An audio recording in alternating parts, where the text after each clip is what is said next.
기대는 받았지만 우리가 사인할 곳은 없어요.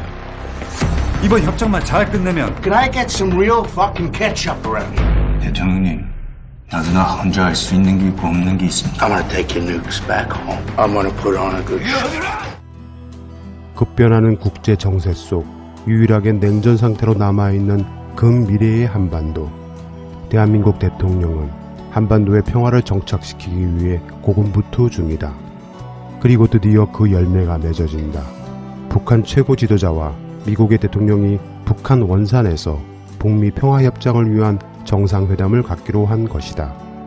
중재자 역할을 한 대한민국은 옵서버 자격으로 참석한다. 그러나 핵무기 포기와 평화체제 수립에 반대하는 북의 강강파가 쿠데타를 일으켜 새 정상은 북핵 잠수함의 인질로 잡히는 초유의 사태가 발생한다. 이 영화는 북한의 가장 큰 위험 요소를 핵이 아닌 불안정한 정치체제임을 화두로 던진다. 영화는 미중 패권 경쟁과 한반도의 미래, 독도 영유권 등 확장된 시야와 여러 거대 담론이 그 과정에서 개연성 있게 담았다.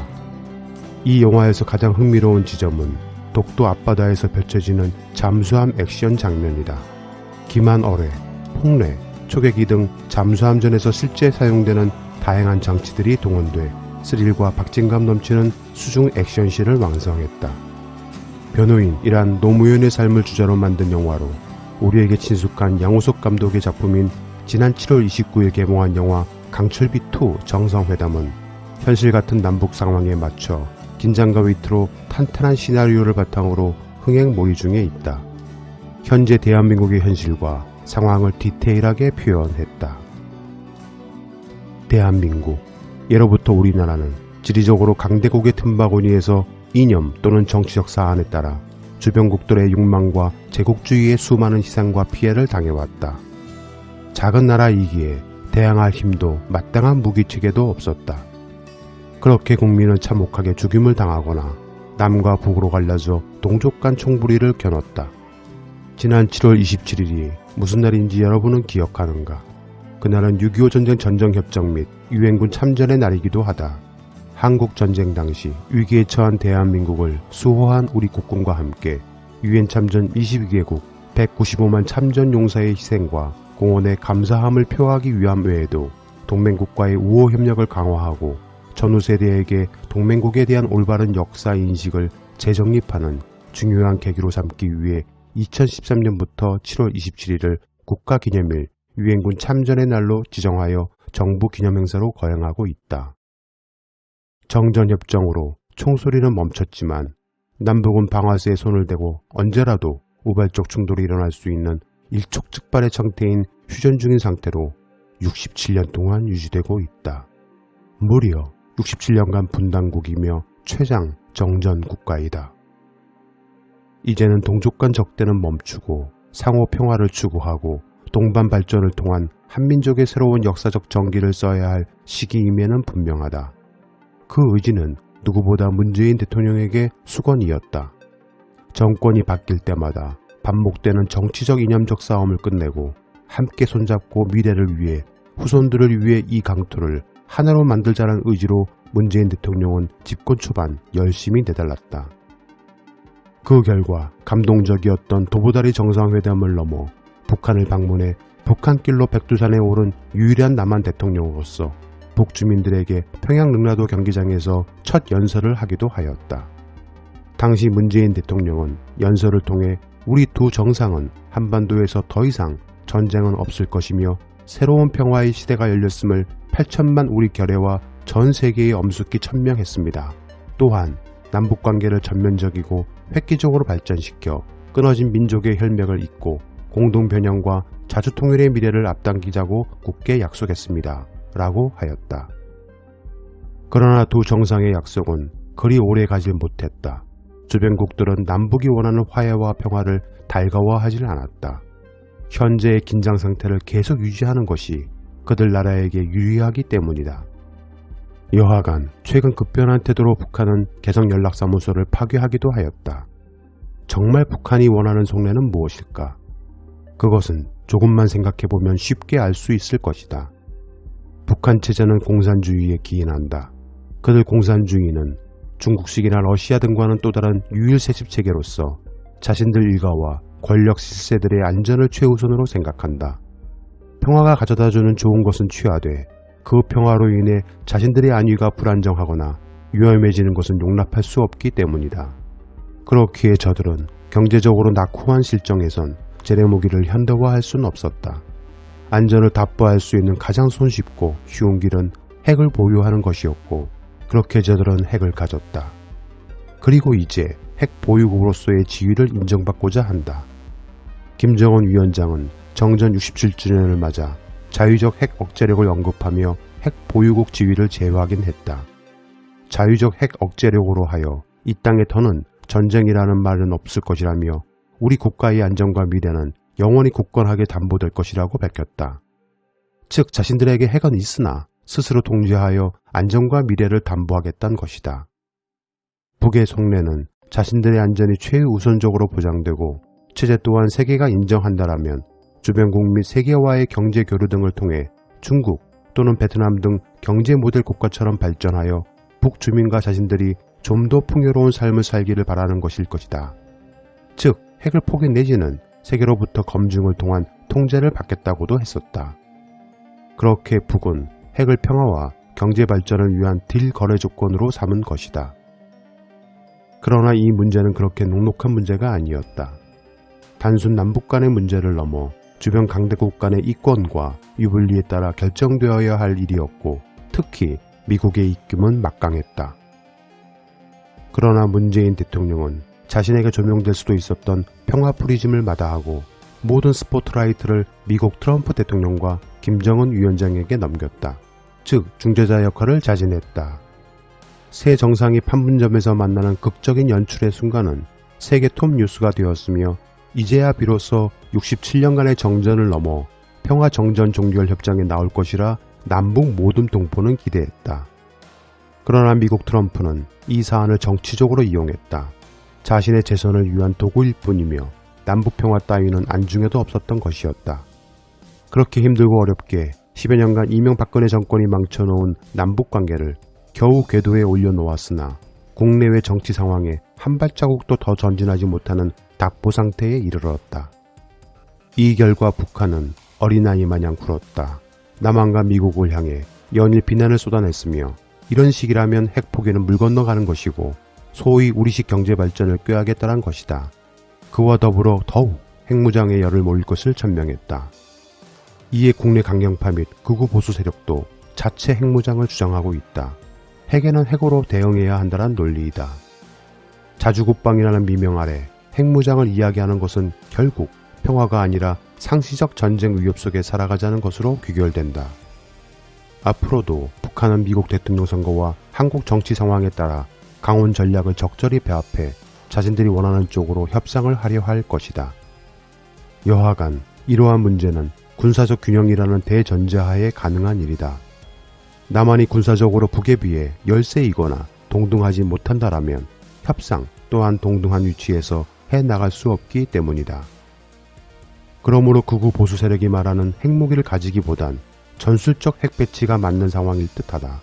그게 그거 아니냐라고 말하는 사람들이 있을 수도 있다. 그 문제는 후반부에 따로 언급하도록 하겠다. 우리나라는 지리적 불리함으로 인해 주변 강대국 등 외세에 대응하기 위한 강력한 군사력이 필요하기는 하다. 또다시 전쟁으로 인해 국민이 희생되고 국토가 유린되는 일을 방지하기 위해서는 막강한 군사력을 보유해야 하기 때문이다. 하물며 중립국을 표방하고 있는 스위스조차 세계 10위권의 국방력을 보유하고 있기도 하다. 남북 간 경제력 차이로 인해 재래무기의 현대화는 남한이 유리했다.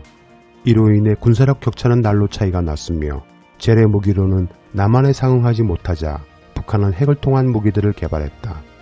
그중 하나가 국토의 3면인 바다에 해상의 절대적 강자인 잠수함의 현대화는 필수였다.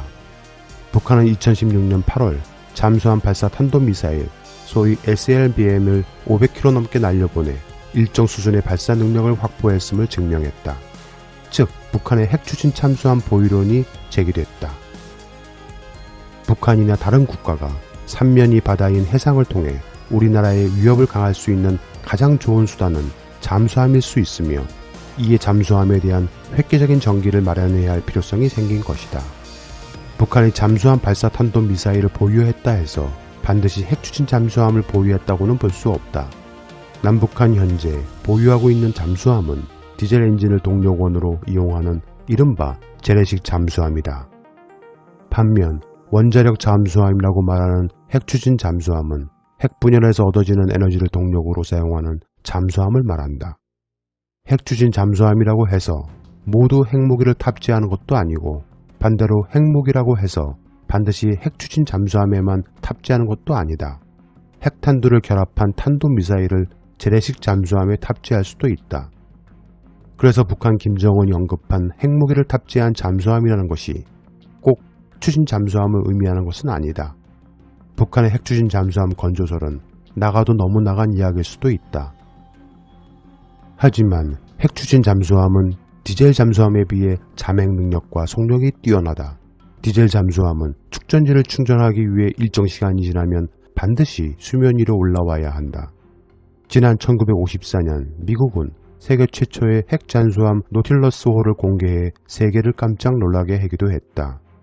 디젤 잠수함이 대세였던 당시 노틸러스호는 잠수함전의 양상을 바꿀 수 있는 이른바 게임 체인지였기 때문이다. 디젤 잠수함은 수시로 수면 위로 올라가 공기를 보충하는 스노클링이 필수적이어서 적의 공격에 노출될 위험이 컸고 연료 공급 때문에 잠행 기간이 매우 제한적이었다. 반면 핵추진 잠수함은 이론적으로는 거의 무제한으로 수중 작전을 펼칠 수 있다. 또한 핵추진 잠수함의 속력은 평균 20에서 25노트 시속 40km로 디젤 잠수함의 6에서 8노트 시속 12km보다 훨씬 빨라 기동성에서도 우월한 것은 사실이다. 여하간 문재인 대통령은 후보 시절부터 핵추진 잠수함의 필요성을 언급했고 반드시 필요한 전략무기임을 강조해왔다. 최근엔 문재인 대통령과 도널드 트럼프 미국 대통령이 전화통화를 하면서 핵추진 잠수함을 거론했다는 이야기도 들려온다. 핵추진 잠수함 보유론에 대해선 오히려 문재인 정부의 의지가 북한보다 더 분명해 보인다. 문재인 정부는 역대 군사정권 시절부터 이명박근혜 시절 온갖 방산비리로 국민의 세금을 축내고 강탈한 군을 정비하고 국방력을 점검하는 데 세밀한 진행을 해왔다. 이명박근혜 정부는 말로는 군사력을 키워야 한다고 강조하면서 뒤로는 4대강 사업 같은 아무 쓸모없는 환경을 망치는 일에 무려 32조 7천억이나 썼으며 박근혜는 군 현대화가 가장 형편없는 정부였고 최순실 등 비선들의 배 채워주기에 급급했다. 국방과학연구소에 따르면 문재인 정부는 최근 정부에서 가장 많은 국방 예산인 50조 원 시대를 열었으며 주요 전략 예산이 눈에 띄게 늘었다고 한다. 특히 핵 등 WMD에 대항할 수 있는 전력을 보강하여 방어 능력을 키웠으며 현대전에 맞는 스마트 국방이라는 슬로건으로 단 한 건의 방산비리가 없는 군체계를 확립했다. 게다가 육군 위주의 군체계에서 해군과 공군의 중요성을 깨달아 잇따라 해군과 공군참모총장 출신을 국방부 장관으로 임명했다. 송영무 전 국방부 장관은 미국과의 핵추진 잠수함 보유와 관련해 한미 물밑 접촉을 해왔었음이 최근 밝혀졌다. 고속의 자막 능력과 기동성을 바탕으로 한 은밀성과 작전 지속 능력 등 핵 잠수함이 가진 탁월한 능력은 디젤 잠수함보다 성능이 절대적으로 우수하기 때문이다. 최근 청와대가 핵추진 잠수함을 보유하겠다는 의지를 거듭 밝혔다. 아울러 이 잠수함에 탑재할 잠수함 발사 탄도미사일 개발도 시사했다. 김현종 청와대 국가안보실 2차장은 지난 7월 28일 KBS 뉴스9에 출연해 이날 개정한 한미 미사일 지침의 의의를 설명하며 현재 차세대 잠수함을 건조하고 있는 중이고 잠수함 능력을 계속 키워나가는 것은 삼면이 바다인 우리나라로서는 당연한 일이라고 말했다. 이어 김 차장은 SLBM 기술도 중요하다고 말했다. 특히 김 차장은 문재인 대통령도 8.15 때 언급한 것 중에 하나가 차세대 잠수함이라고 강조했다. 문 대통령이 취임 후 지금까지 한 3차례의 8.15 경축사에서 잠수함을 언급한 적은 없었다. 다만 지난해 10월 1일 국군의 날 기념식에서 더 강력하고 정확한 미사일 방어체계, 신형 잠수함과 경항목급 상륙함, 군사위성을 비롯한 최첨단 방위체계로 우리 군은 어떠한 잠재적 안보 위협에도 주도적으로 대응하게 될 것이라고 언급한 바 있다.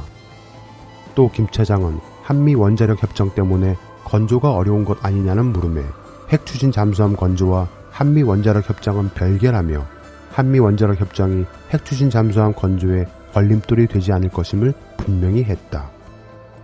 노무현 정부 때 실행하려 했다가 좌절됐던 핵추진 잠수함.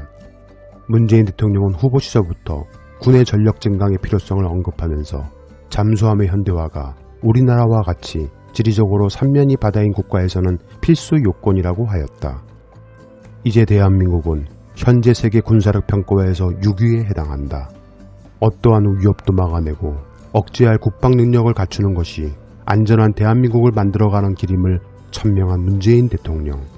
한국의 핵무장은 1991년 12월 남북 사이에 체결된 한반도 비핵화 공동선언과 주변국의 상황 등으로 현실성이 전혀 없다. 하지만 미사일이나 잠수함과 같은 분야에서는 북한과 충분히 맞설 수 있는 전력 구축이 가능하다. 문재인 대통령의 꿈은 핵추진 잠수함을 보유하는 것이다. 이제 우리나라도 강한 국방력을 바탕으로 강한 나라, 강한 대한민국을 만들어 나갈 것이다. 그것이 바로 문재인 대통령의 꿈이다.